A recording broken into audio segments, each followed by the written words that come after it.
Hello guys, do you want to improve your vocabulary and stop overusing very? In today's English lesson, we're going to learn some alternatives that can make your English sound more natural. Dans leçon aujourd'hui, nous allons apprendre quelques alternatives qui sont capables de rendre l'anglais nous sonner plus naturel. Au lieu de nous utiliser very de temps en temps, on ne voit pas quel autre mot qu'on est capable de remplacer.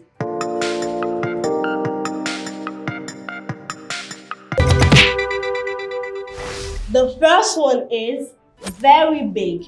Very big. Pour dire un bagay très grand, normalement nous dit very big. Mais si nous pas veut dire very big, nous capable utiliser mot ça qui c'est enormous.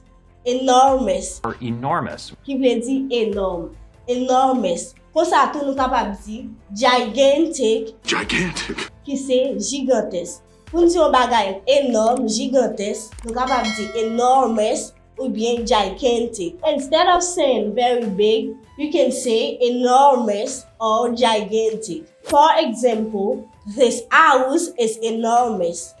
This house is enormous. Ça veut dire que ça li énorme, li gigantesque. The second is very small. Very small, qui veut dire très petit. Si vous voulez dire very small, vous capable utiliser tiny. Tiny. Tiny. Ou bien minuscule. Minuscule. Minuscule ou bien tiny, qui veut dire très petit, minuscule. For example, I found a tiny bug in the garden. Moi te joine yon ti insecte dans jardin. Au lieu pour me dire very small, I found a very small bug in the garden. Me dit I found a tiny bug in the garden. Qui veut dire moi joine yon ti bête ou bien un insecte dans jardin. Kounya on ouais pour dire un bagay qui très rapide. Normalement nous dit very fast. Very fast. Si nous pas veut dire very fast, nous capable dire swift. Swift. Swift. Or quick. Quick. Swift or quick. For instance, she gave a quick answer to the question. She gave a quick answer to the question. Ça veut dire li ba yon réponse rapide avec question. She gave a quick answer to the question. Li ba yon réponse rapide avec question. Kounya an wè comment capable dire un bagay très bruyant. Au lieu pour dire very noisy, qui c'est très bruyant, nous dit loud. Loud. Loud. Qui veut dire un bagay qui très bruyant. Loud. Ou bien raucous. Raucous qui veut dire très bruyant. For instance, the music at the party was loud. Ça veut dire musique qui était dans fête, la musique qui t'a passé à li bruyant. Pour pas dire very noisy ou dire loud ou bien raucous. Raucous ou bien loud qui veut dire un bagay qui bruyant.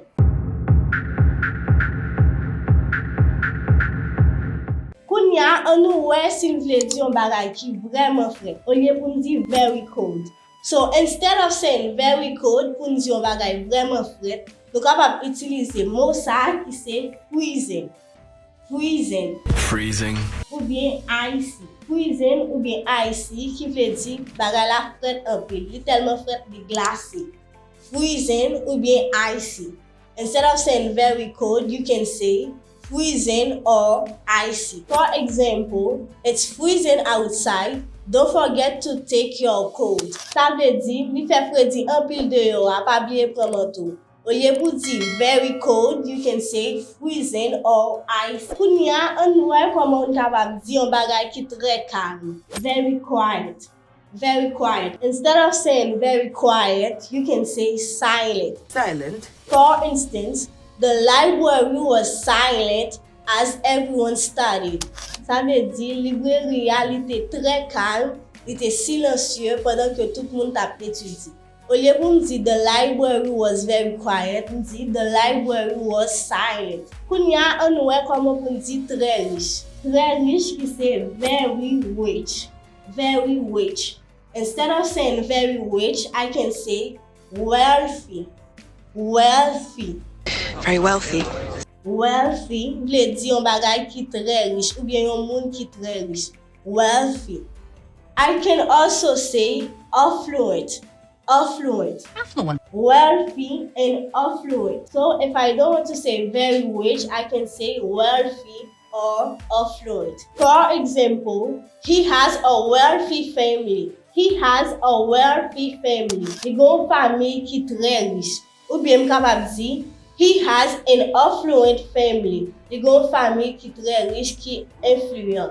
Très riche ou bien influent. Au lieu pour m'di très riche, m'di wealthy ou bien affluent. Kounya, an wè comment capable di yon bagay très cher. Au lieu pour m'di very expensive, comment capable di très cher. Instead of saying very expensive, I can say pricey. Pricey. Pricey. Pricey or exorbitant. Exorbitant. Exorbitant. Donc, si m'a fait dire very expensive, m'kapab di pricey or exorbitant. Tout deux vle di yon bagay qui très cher. Un prix qui exorbitant, c'est un prix qui très cher, qui coûteux. Donc, on dit pricey ou bien exorbitant. For instance, this restaurant is great, but it's a little pricey. Ça veut dire restaurant ça li bien, mais li yon ti jan cher, li yon ti jan exorbitant. This restaurant is great, but it's a little exorbitant. Kounya, on wè comment capable di yon bagay très lourd. Pour dire très lourd en anglais, normalement nous dit very heavy. Mais si m'pa vle di very heavy, si m'pa vle utiliser very de temps en temps pour dire very heavy, pour dire très lourd. Eh bien, nous capable utiliser mot ça qui c'est weighty. Weighty. Weighty. Weighty qui veut dire very heavy. For example, I can say the weighty box was difficult to lift. Ça veut dire boîte ça tellement lourd et difficile pour lever. The weighty box was difficult to lift. Boîte ça, boîte lourd ça, difficile pour lever. Kounya moi au lieu pour dire very heavy, pour dire the heavy box, m'kapab di the weighty box. Ça veut dire boîte là li vraiment lourd, les utiliser weighty. Nous sommes apprendre avec quelques alternatives, quelques autres mots que nous capable utiliser au lieu pour nous dire very de temps en temps. On revoyons ensemble. Premier ça nous apprendre c'était very big. Instead of saying very big, nous te capable dire enormous or gigantic. Nous te si m'pa vle dire very small, nous capable dire tiny or minuscule, qui veut dire minuscule, très petit. Si m'pa vle dire very fast, instead of saying very fast, you can say swift or quick. Quick or swift.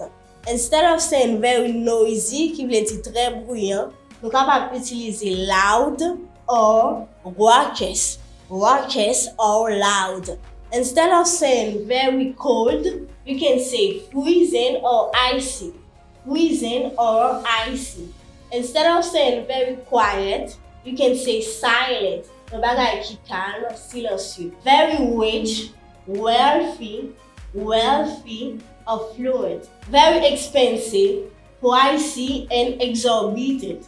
Pricey, exorbitant, qui veut dire exorbitant, très cher. Et puis, instead of saying very heavy, you can say weighty. Weighty. C'est tout ça que je porté pour nous dans le leçon aujourd'hui. Côté nous apprendre quelques mots que nous capable utiliser pour nous suspendre very tout le temps. Pas oublier abonner à la chaîne là et puis quitter un commentaire. See you next time.